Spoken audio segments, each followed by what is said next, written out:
Alors bonjour, alors aujourd'hui nous allons parler du premier sacrificateur. Alors sacrificateur ça se dit Cohen et on va voir le premier sacrificateur, ce n'est pas Aaron. Le premier sacrificateur, on va le voir dans Genèse 14-18, c'est Melchisédek et il apparaît du temps d'Abraham, donc bien avant Moïse, bien avant Aaron.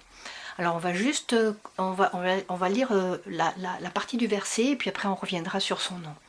Alors Melchisédek, roi de Salem,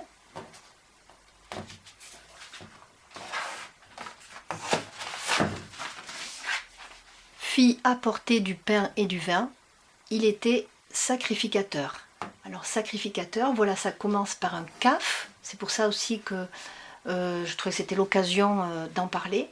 Ça commence par un kaf, ça s'écrit donc, ça se dit Cohen.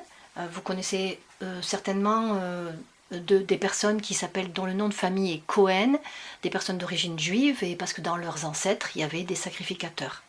Cohen. Alors, on a vu précédemment que quand le sacrificateur, c'est-à-dire en l'occurrence, au départ c'était Aaron et ses fils, devait entrer dans le lieu très saint, il fallait qu'il soit revêtu.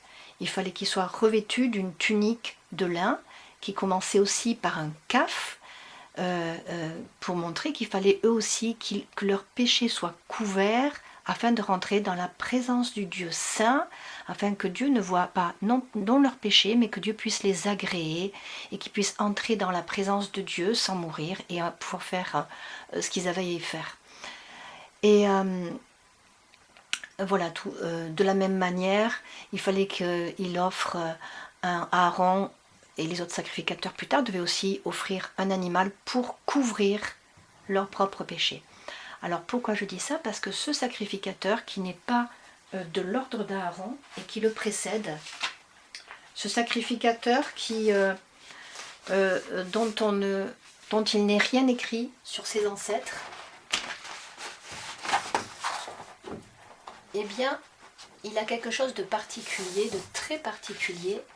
Déjà, il est roi et sacrificateur, ce qui n'était pas possible dans la loi de Moïse. Alors, il s'appelle Melchisédek. Alors, Melchisédek, il y a Melech, qui veut dire roi. Donc, Melchi, ça fait donc Melchi, mon roi. Et Sédek, en fait, c'est la racine de tzadik, ou de tzadika, qui veut dire juste ou justice. Donc en fait, ce sacrificateur, en fait, il n'a pas besoin d'un sacrifice pour lui, pour le couvrir. Pourquoi? Parce qu'il est couvert de justice. Il est couvert de justice. Et nous, c'est le contraire. C'est parce que justement, nous ne sommes pas justes que nous devons absolument être couverts afin de nous approcher de ce Dieu parfait. Et celui-là, ce sacrificateur, lui, il est couvert de justice, tzadik. Voilà, il est en même temps roi de Salem. Alors Salem, ça se dit Shalem, et c'est ce qui donne aussi Shalom, paix. Voilà, et dans ce cas-là, il y aura un petit vav au milieu. Alors voilà, ça c'était juste c'était déjà pour le situer. Et ce sacrificateur, il va arriver vers Abraham, et pendant qu'il va voir Abraham à un moment important, puisque il vient de remporter une victoire, et puis il y a le roi de Sodome, Bara, qui veut dire fils du mal, qui est en train de venir à sa rencontre. Et Bara, c'est l'image du diable, et pendant ce temps, donc, il y a ce Melchisédek, roi de justice, roi de paix, qui vient vers lui, et il vient et il apporte du pain et du vin. C'est la première fois qu'on va voir ça dans la Bible. En fait, c'est la préfiguration de la Sainte Seine, mais en fait, ce Melchisédek, ce sacrificateur qui lui-même est revêtu de justice, eh bien, il est comme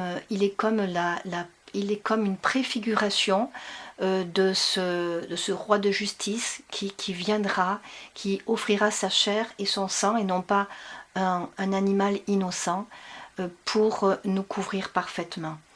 Et donc il amène le pain et le vin, lechem et yaïn. On va voir que lechem, en fait on va le voir la prochaine fois, comment lechem nous parle aussi du combat, on combat avec le pain. Et une fois que ce sacrificateur a béni Abraham, que Abraham a pris de ses mains le pain et le vin, eh bien il sera fort. Et quand Bara, le fils du mal, l'image du serpent, vient à sa rencontre et parle avec lui, commence avec ses discours biaisés, eh bien Abraham est fort et il peut parfaitement lui résister. Voilà, c'est une très belle image qui nous concerne aussi à nous aujourd'hui. Voilà, en recevant ce pain et ce vin des mains de ce sacrificateur parfait qui est maintenant remonté au ciel. Voilà, je vous dis à la prochaine fois où on parlera un peu plus du pain. Il y a des choses vraiment formidables à dire dessus. Au revoir.